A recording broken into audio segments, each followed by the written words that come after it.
Say you're watching a movie on TV. You can choose from standard definition or high. You'll probably go with high def because it's sharpest and most vibrant. If you wear glasses or contacts, you can upgrade your vision to high def at Keel LASIK. Start with a free consultation. Talk with Dr. Keel about laser vision correction and find out if you're a candidate. Yeah, 4K video looks good, but imagine seeing your life in high definition. Get started at KeelLASIK.com. I think Mike Kimber, Micro Mike, Chat Sports YouTube, also part of Herman Moore's Lions Nation Unite. Get his thoughts on the Lions all season because they're going to get through the Combine this weekend, break it down, and there's already conversations. Reeves Maben, they got back at a good price, great special teams player, Pro Bowler. Now what will Holmes do? He said he's not going to spend money. They're big on drafting, developing, re-signing, but they're also a team that was, quarter away, maybe at least a half away from winning the NFC. Can you stand pat and step back with the Lions fan base that now wants the next move, which would be to win the NFC and get to a Super Bowl? Mike Kimber joins us on the Roast Umber Coffee guest line. How you doing, my man? I am doing great and getting ready for the NFL Combine here coming up shortly. Yeah, it's fun to watch. I checked the schedule today to make sure, the times and everything with the NFL Network and what I want to see this weekend. And I really love the way Holmes and Campbell, we played some of Campbell's sound bites last hour, just how comfortable they sound right now when speaking about the Lions. And that's why, as I said coming into you, Michael, that I get they don't want to go spend big. They want to draft, develop, re-sign, and re-signing should include, even though they didn't draft, Goff, Sewell, St. Brown. But when you're a player or two away possibly from being the best team in the NFL, the big question is, can they afford not to be active on the top side or big money side of free agency? Yeah, that's going to be the big question coming up here starting soon. The Lions got $57 million in cap space, and they have the ability to sign players that are free agents from other football teams. And the question will be is what players gets franchised, who can they look at to upgrade a position, say edge and or cornerback. But with, like they were saying, the Detroit Lions are going to spend this money re-signing their own guys, but I do expect them to get a player or two that potentially could be starter on defense, again, corner or edge. I know they say we're not just a player away. You don't win in March, you win in December, and that's 100% true, but also talent kind of disrupts that. And if you have a talented player in free agency that can help this team immediately, you go do that. And there's players out there that can be done. I think the Lions will do that. Yeah, and Holmes and Campbell aren't going to sit there and give their off-season strategy to Q&As with the media or a one-on-one story to a Detroit paper or blogger. That's not going to happen. They're not going to show exactly what they're going to do. It's kind of like trading Stafford. Nobody ever saw that coming. Nobody. That's what a competent general manager and a competent front office does, is they don't give out ideas of what they're going to do. And Brad Holmes is very strategic in this. It's very difficult to see the direction that he's going to go. He may trade up, he may trade down, he may take a running back. You don't know what he's going to do, and that's what a good general manager does. Generally speaking, if you know what the team is going to draft, that's not good because other teams are going to know that as well. So you got to be very strategic. Yeah, you got to kind of put out white lies, whatever you can to deflect to get the player that you covet. Yeah, because looking at some of the mock drafts I've seen, the Lions corner or D-line, seeing the latest two from CBS, Byron Murphy, who's a great defensive lineman out of Texas, and Cooper DeJean from Iowa, solid corner. So it seems to be that every single mock draft has a corner or a defensive lineman in round one for the Lions. And it makes perfect sense because we need help at the cornerback position and we need help on the interior of the defensive line. And there's a lot of quality cornerbacks that's probably going to be available at pick 29. Mel Kiper just came out with the draft today for TJ Tampa at 29. I think that's a player you could probably trade back from. But Kool-Aid McKinstry, young cornerback who is 6'1", 195 pounds from Alabama. You know that they love Alabama. They draft players from there. Physical corner. That is a legit target for the Detroit Lions. The question will be, will there be a run at corner? If there is a run, you may have to trade up and get it. But I think he's a legit target. I think you're going to look at a lot of these corners. TJ Tampa as well. Quinyon Mitchell would be a great pick for the Lions.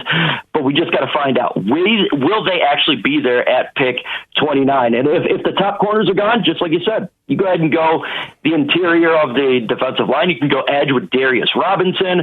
There's going to be players there. Byron Murphy, who I absolutely love, would be a great selection for Detroit. And if you look at Brad Holmes, they're BPA. But you can get a situation where BPA matches position of need. If that occurs, that's killing two birds with one stone. And Byron Murphy and Kool-Aid and all these guys could be available for the Lions to select at 29. Yeah, depending on the draft, you look at that run on corners really starts around 20, which the Lions do have that extra pick if there is somebody they covet, like Kool-Aid McKinstry in one goes 20 to the Steelers, goes 29 to the Lions, and the other one, Quinyon Mitchell, who had an outstanding Senior Bowl week out of Toledo, a guy that could have played for bigger schools, chose to go to Toledo.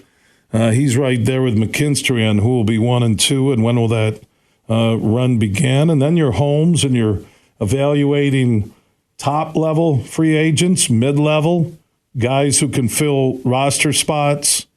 Who would be some targets that, free agency, we're 2 weeks away basically on that, when teams can start signing, announcing the legal tampering, they call it, period. Who are some possible names you think that could end up in a Lions uniform? Well, first off, we're probably going to sign a lot of our guys back, like a Graham Glasgow, and I think that's going to be a priority there for free agency. But there is some corners that they can look at there. Fuller would be a good option as well. Jalen Johnson from the Chicago Bears. He is a really good cornerback who gets turnovers, and they gave him an option to seek a trade last year. So if he hits the free agent market, that could be a legit option for the Lions. He can come in here and be a number one right away, and he is exactly what Aaron Glenn likes, a guy that's competing for the football at the corner position. He would fit well. So those would be the targets from the cornerback position I'd love for the Detroit Lions to get. Obviously, for edge, you could look at A.J. Epinesa. He's a free agent. It wouldn't cost a lot, and I liked him coming out of the draft. You can get bigger there at Josh Allen and or a Danielle Hunter. There's Jadeveon Clowney's a free agent. So there's a lot of free agents at the corner in the edge position that the Lions could target. It may not happen the first day, but I would expect within 24 hours of the tampering period that they got a deal done with a corner and or a edge in free agency that would be an upgrade and not just a role player. What do you think will be the biggest surprise of this offseason from this point moving forward? Mike Kimber, he is Micro Mike Chat Sports YouTube, also part of Herman Moore's Lions Nation Unite. From this point moving forward, really, which would be probably through the draft, what do you think will be the biggest move by Holmes? Honestly, I think they re-signed Jared Goff. I think that ends the talk about will he come back? Is he going to play on a one-year deal? I think they would like to get the deal done. That would be a big thing for the Lions. It can open up cap space as well. Maybe do a 5-year deal or a 4 added on with the one that he's got left. I think that would be the biggest move, and it ends the conversation at the quarterback position because there's a lot of talk about should we trade Hendon Hooker? Should the Lions look at a quarterback? I think that would pretty much end it right then and there. So to me, that would be a big move, and it sends a signal that we got our quarterback, we support our guy going forward in this up and coming season. Yeah, and you got St. Brown, you got Sewell. Sewell could be a deal that gets done next year. I'm telling you, from the confidence and calmness in the voice of Campbell, same thing with Brad Holmes, the Lions GM, and we'll have some of his comments coming up here at the bottom of the hour from yesterday's Q&A with the media. They're there. They're in that elite category in the NFL. And I have never trusted ownership, front office, and coaches like I do this current group in Detroit ever in my life as a Lions fan. They should be confident. Last year when they took the draft of getting Jahmyr Gibbs and Jack Campbell, they were destroyed by the media, and everybody said it was a horrible draft. It ends up being the best draft in all of the NFL. And when your ability to find players and talent in any spots of a draft, first round through seventh round undrafted, you should have that confidence. And I think they're going to go in this draft and do what they continue to do. Best player available, regardless of what Todd McShay or Mel Kiper or anyone else thinks. They're going to build this team the right way in getting players that fit Dan Campbell and Brad Holmes type of player, physical guy who loves football, who's going to give 110% effort, and is going to help this team win immediately. So what they have done so far, 3 years with this regime, they should be 100% confident. Brad Holmes is executive of the year, and he has shown he knows how to evaluate talent, find talent. Keep that up, and this team is going to be good for many, many years. Yeah, Dan Campbell should have been NFL Coach of the Year. One final thought before I let you go, Michael. In one of the comments I played from Campbell in hour one, he talked about that they're expecting J-Mo to go next level, which would become, an all-pro type level receiver. Your thoughts on what this fall could be like for J-Mo in that Ben Johnson offense? He is my breakout player of this up-and-coming season is Jameson Williams. If you look at his growth through each game this last season, it was big growth every single game.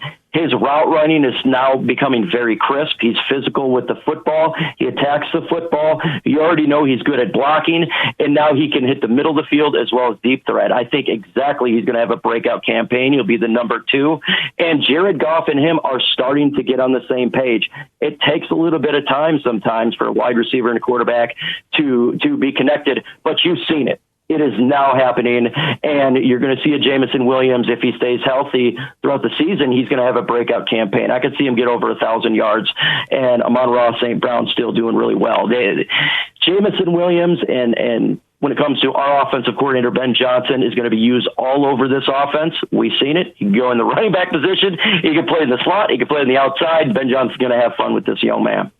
Mike Kimber, we have fun with him. Chat Sports, Micro Mike on YouTube. Also, he is part of Herman Moore's Lions Nation Unite. Look for them, Facebook, Twitter, social networks, and also on YouTube. Mike, good stuff. We'll talk soon. Awesome. Thank you. One Pride.